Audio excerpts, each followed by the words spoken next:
بسم الله الرحمن الرحيم الحمد لله رب العالمين والصلاة والسلام على نبينا محمد وعلى آله وصحبه أجمعين أما بعد. Donc ceci est le cours numéro 8 dans la lecture du livre Fath al-Rahim al-Malik al-Allam de l'imam Cheikh Abdurrahman ibn Nasirin al-Sa'di rahimahullah. Et le cours d'aujourd'hui, nous reprenons donc à partir du chapitre suivant dans lequel le cheikh va parler de 6 des noms sublimes, des noms splendides d'Allah subhanahu wa ta'ala, qui sont Al-Aziz, Al-Jabbar, Al-Mutakabbir, Al-Qahhar, Al-Qawi, Al-Matin. Le cheikh il dit Al-Aziz, Al-Jabbar, Al-Mutakabbir, Al-Qahhar, Al-Qawi, Al-Matin. Donc tout d'abord, nous allons essayer de donner la traduction de ces noms en langue française. Donc Al-Aziz, le puissant. Al-Jabbar,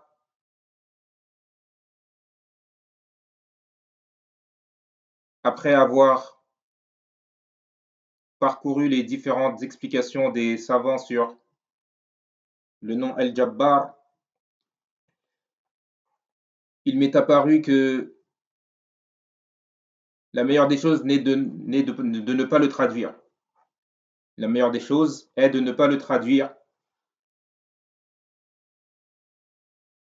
car le nom Al-Jabbar, comme ceci va être expliqué dans la lecture d'aujourd'hui, bi'idhnillah, il inclut plusieurs choses. Et ce qu'il en ressort, c'est que Al-Jabbar, concernant Allah subhanahu wa ta'ala, il s'agit de celui qui impose et qui apaise. Celui qui impose et qui apaise. C'est la traduction qui m'est parue la plus correcte. Ou plutôt la définition qui m'est parue la plus correcte et la plus complète. Mais je n'ai pas trouvé en langue française de mots pouvant redonner l'essence du nom El-Jabbar. C'est pourquoi je préfère le garder tel quel en langue arabe. Puis, le troisième nom dont le cheikh va parler dans ce chapitre, c'est El-Mutakabbir, c'est-à-dire l'orgueilleux. L'orgueilleux. Et bien que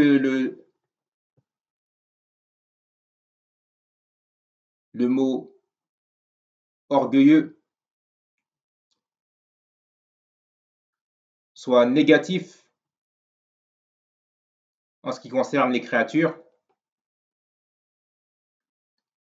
mais concernant Allah subhanahu wa ta'ala, l'orgueil a un sens positif.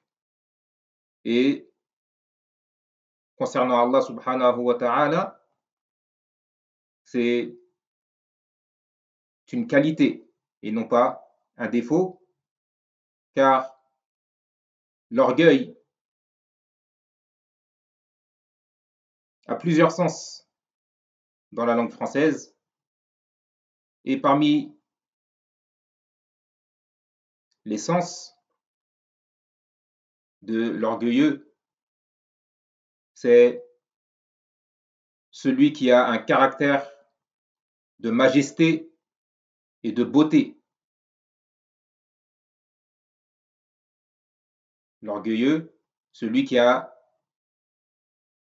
un caractère de majesté et de beauté.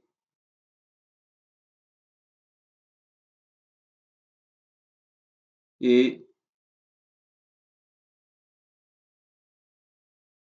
celui qui est fier et qui ressent de la fierté et un contentement légitime de lui-même. Donc concernant Allah subhanahu wa ta'ala, l'orgueil est une qualité.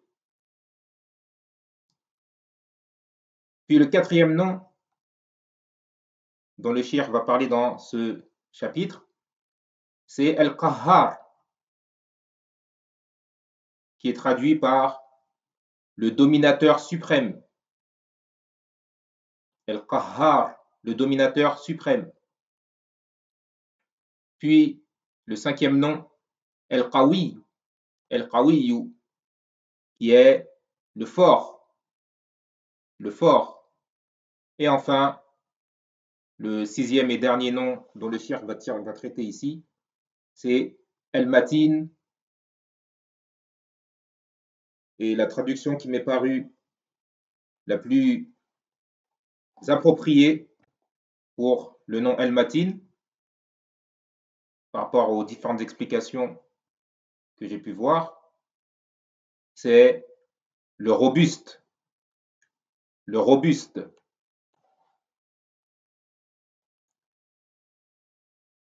Donc le cheikh ensuite il dit dans ce chapitre, فالعزيز الذي له جميع معاني العزة إن العزة لله جميعا. Le puissant,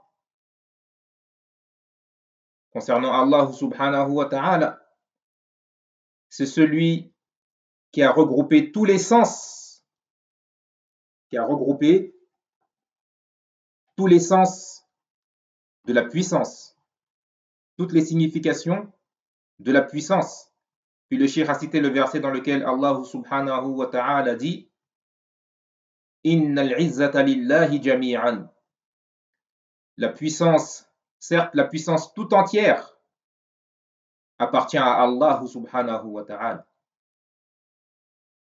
Puis le cheikh dit فهو العزيز لكمال قوته وهذه عزة القوة ويرجع إلى هذا المعنى القوي المتين. Donc le cheikh dit qu'Allah subhanahu wa ta'ala est le puissant du fait de la totalité de sa puissance, la totalité de sa force,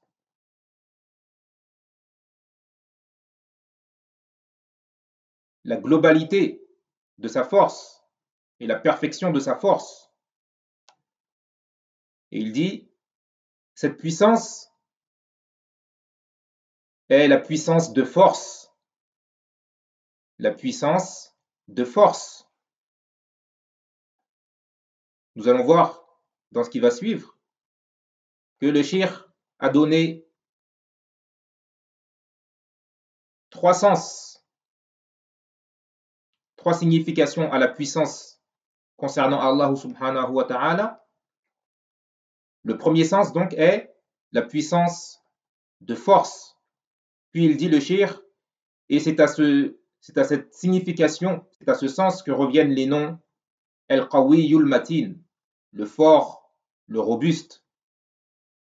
le fort et le robuste, Al-Qawi ou al-Matin, ces deux noms reviennent donc à la puissance, indiquant la force, la puissance de force. Puis le shir dit وَعِزَّةُ الْإِمْتِنَاعِ. C'est le deuxième sens, la deuxième signification de la puissance concernant Allah subhanahu wa ta'ala. Il dit وَعِزَّةُ الْإِمْتِنَاعِ, c'est-à-dire la puissance d'inaccessibilité. La puissance d'inaccessibilité. Il nous dit le shir وَعِزَّةُ الْإِمْتِنَاعِ عن مغالبة أحد وعن أن يقدر عليه أحد أو يبلغ العباد ضره فيضروه أو نفعه فينفعوه. Il dit donc le shir, la puissance d'inaccessibilité, de sorte que nul ne peut le vaincre. Allah subhanahu wa ta'ala, nul ne peut le vaincre. Et nul ne peut s'en prendre à lui.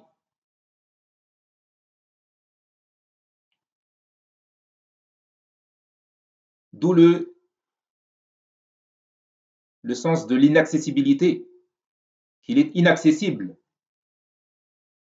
d'un point de vue de la force, de la puissance. Allah subhanahu wa ta'ala, nul ne peut le vaincre et nul ne peut s'en prendre à lui. Puis le shir continue et il dit que les serviteurs, les créatures, ne peuvent lui faire ni du mal, ni du bien. Les créatures ne peuvent lui faire ni du mal, ni du bien. Mais, comme les savants expliquent, Allah subhanahu wa ta'ala peut se passer de toute la création. Donc, d'où son attribut de puissance, qui est ici la puissance d'inaccessibilité, qu'on ne peut l'atteindre par quoi que ce soit, ni par un bien, ni par un mal. Car il se passe de l'obéissance des gens obéissants et la désobéissance des désobéissants ne peut lui nuire en quoi que ce soit. Mais celui qui agit dans le bien, c'est à lui-même qu'il est bénéfique, qu'il est profitable. Et celui qui désobéit à Allah subhanahu wa ta'ala, ce n'est qu'à sa propre âme qu'il nuit. Puis le shir dit وَامْتِنَاعُهُ وَتَكَبُّرُهُ عَنْ جَمِيعِ مَا لَا يَلِيقُ بِعَظَمَتِهِ وَجَلَالِهِ مِنَ الْعُيُوبِ وَالنَّقَائِصِ وَعَنْ كُلِّ مَا يُنَافِي كَمَالَهُ. Donc le shir il dit, et également entre dans la puissance d'inaccessibilité le fait qu'Allah subhanahu wa ta'ala est au-dessus et exempt de tout ce qui ne convient pas à sa grandeur et à sa majesté, comme défaut et comme imperfection, et qu'il est exempt de tout ce qui peut s'opposer à sa perfection. Donc les défauts et les imperfections ne peuvent atteindre Allah subhanahu wa ta'ala. Il ne peut être touché par un défaut ou une imperfection, car il est le parfait par excellence. Et le cheikh nous dit وَيَرْجِعُ إِلَيْهَا مَعْنَى الْمُتَكَبِّرِ. Le nom al-mutakabbir, l'orgueilleux, revient à cela, revient à cette puissance d'inaccessibilité. dans le sens qu'Allah subhanahu wa ta'ala est au-dessus de cela. Il s'est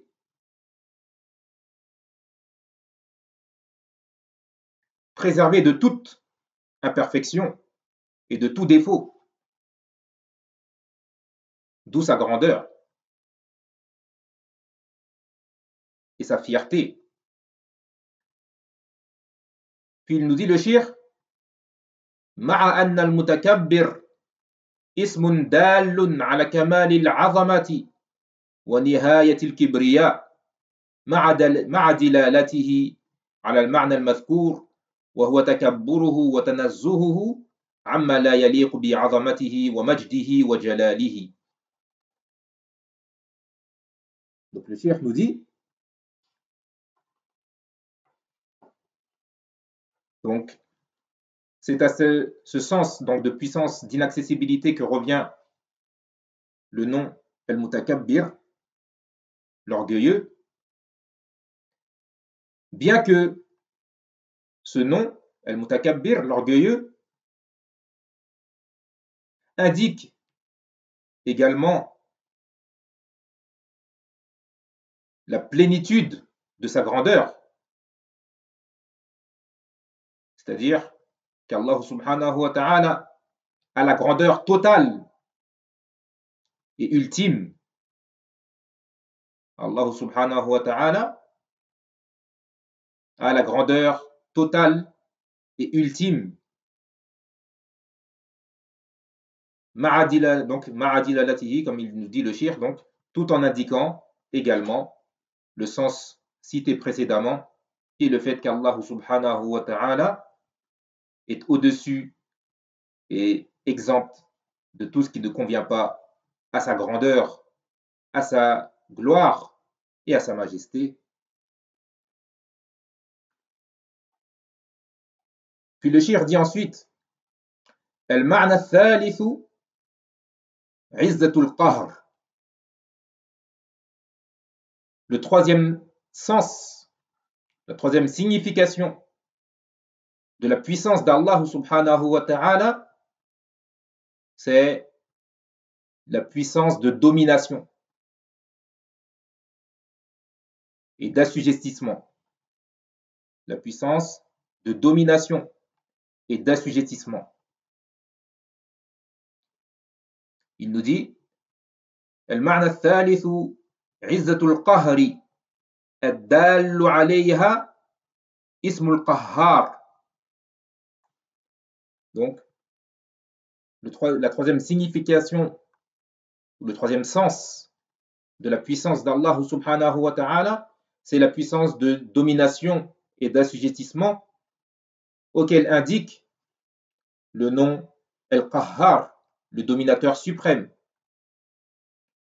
Puis il nous dit le shir, الذي قهر بقدرته جميع المخلوقات ودانت له جميع الكائنات. Donc, le dominateur suprême, celui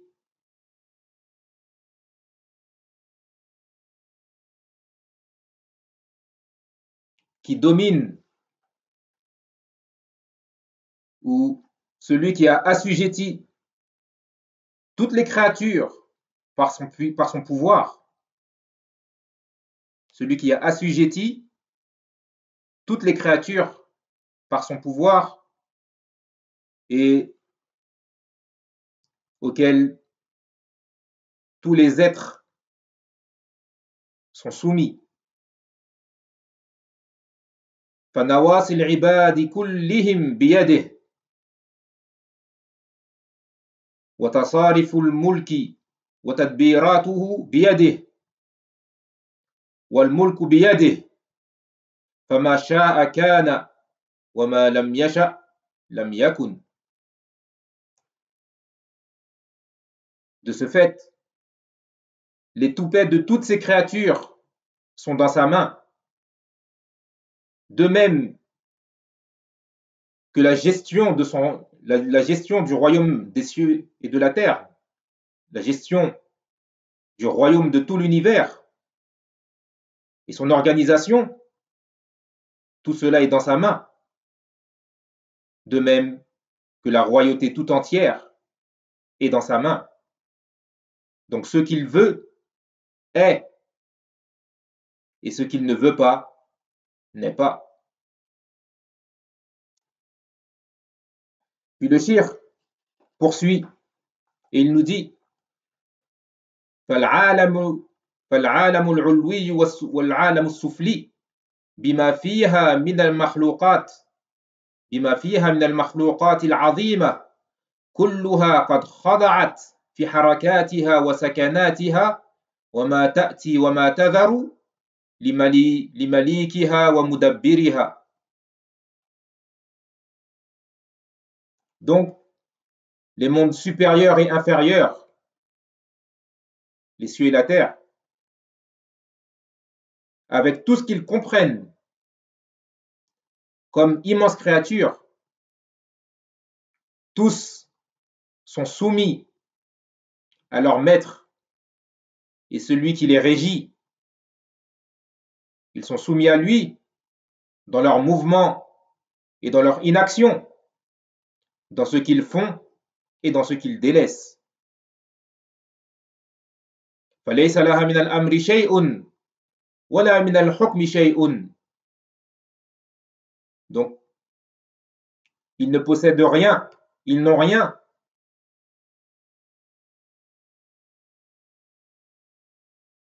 Du commandement et de la gestion des cieux et de la terre. Tout comme ils n'ont rien également du jugement. Puis il dit le shir, بل الأمر كله لله والحكم الشرعي والقدري والجزائي كله لله. Donc le commandement tout entier appartient à Allah subhanahu wa ta'ala. C'est lui qui commande et qui gère tout. Et également le jugement en matière de religion ou dans la création et la prédestination ou dans la rétribution, tout jugement appartient à Allah subhanahu wa ta'ala.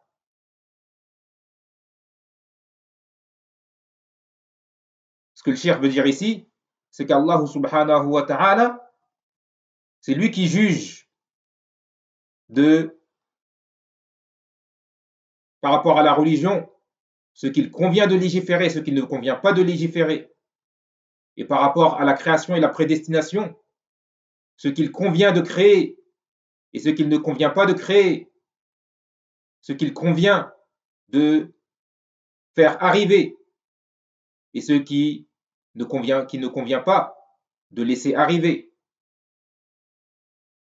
Ça, c'est concernant Al-Qadar, Al-Hukm al-Qadari, le jugement dans la prédestination et la création. Et également dans la rétribution, c'est Allah subhanahu wa ta'ala qui juge qui mérite la récompense et qui mérite le châtiment. Puis le shir dit La hakima illa hu wa la rabba ghayruhu wa la ilaha siwahu. Donc il n'y a pas de réel juge à part lui et il n'y a pas de Seigneur autre que lui et il n'y a pas de vrai Dieu en dehors de lui. Donc, ceci, le shir donc l'a inclus dans la puissance de domination suprême, dans la puissance de domination et d'assujettissement par rapport au fait qu'Allah subhanahu wa ta'ala domine, gère et organise tout cet univers et qu'il est le seul à juger et à imposer son jugement. Puis le cheikh nous dit وَالْعِزَّةُ بِمَعْنَى الْقَهْرِ هِيَ أَحَدُ مَعَانِي الْجَبَّارِ. Et donc cette puissance de domination est un des sens du nom El-Jabbar. C'est un des sens du nom El-Jabbar que, comme je vous ai dit, je n'ai pas traduit car je n'ai pas trouvé de mots en français pouvant inclure tous les sens qu'il contient. Mais si on devait le définir par une phrase, le nom El-Jabbar, c'est celui qui impose et qui apaise. Donc il nous dit le cheikh que la puissance de domination est un des sens du nom El-Jabbar. Car, comme je vous ai dit, parmi la définition du nom El-Jabbar, c'est celui qui impose. D'où l'idée de puissance de domination. Puis le cheikh nous dit وَمِنْ مَعَانِ الْجَبَّارِ أَنَّهُ الْعَلِيُّ الْأَعْلَى الَّذِي عَلَى الْعَرْشِ اسْتَوَى وعلى الملك احتوى وعلى السلطان وأنواع التصاريف استولى. Il nous dit le cheikh, également parmi les sens du nom El-Jabbar, il y a le fait qu'Allah subhanahu wa ta'ala est le très haut et le plus élevé, celui qui s'est élevé au-dessus du trône, celui qui s'est élevé au-dessus du trône suprême, et celui qui possède la royauté, le pouvoir et la gestion de toutes choses.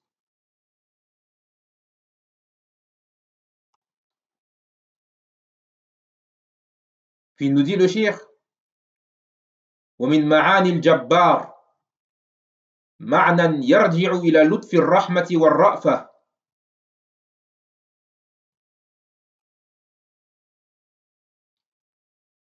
C'est-à-dire aussi fait partie des sens du nom El-Jabbar, un sens qui revient à la douceur de sa miséricorde et de sa clémence.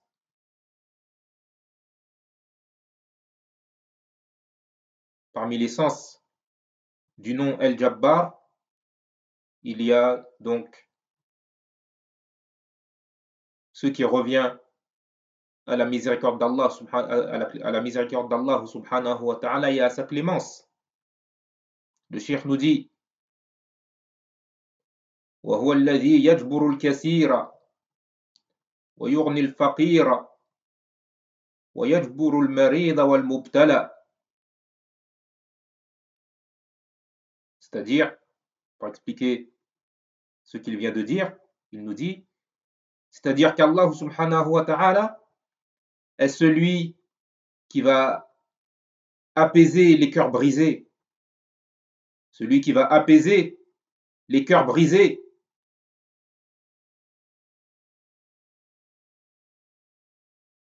et qui va soulager le pauvre en lui accordant sa suffisance. Et également celui qui va apaiser le malade et l'éprouvé de leurs souffrances et de leurs difficultés. Puis le cheikh nous dit ويجبر جبرا خاصا قلوب المنكسرين لجلاله الخاضعين لكماله الراجين لفضله ونواله بما يفيضه على قلوبهم من المحبة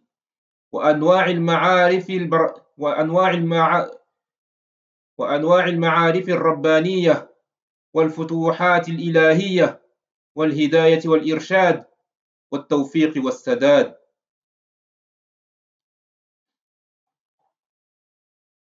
Et également, Allah subhanahu wa ta'ala, en plus de ceux qui a précédé, le fait qu'il apaise les cœurs brisés, il les console, et qu'il accorde aux pauvres sa suffisance, et qu'il apaise les souffrances, douleurs et difficultés du malade et de l'éprouvé. En plus de cela, Allah subhanahu wa ta'ala apaise d'une façon plus particulière les cœurs de ceux qui se recueillent humblement devant sa majesté, qui se soumettent à sa grandeur et sa perfection, et qui espèrent sa grâce et ses dons. Allah subhanahu wa ta'ala les apaise en déversant sur leur cœur son amour, ainsi que toutes sortes de connaissances et illuminations divines, en les guidant et en les orientant au droit chemin, et en leur accordant la réussite et la rectitude.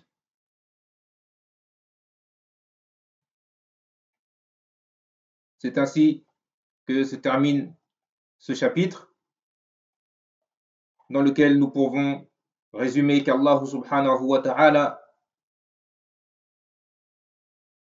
est le puissant, celui qui détient tous les sens et toutes les significations de la puissance de force, la puissance d'inaccessibilité et la puissance de domination et d'assujettissement.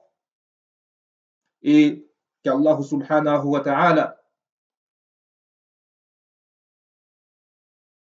est celui qui impose et qui apaise.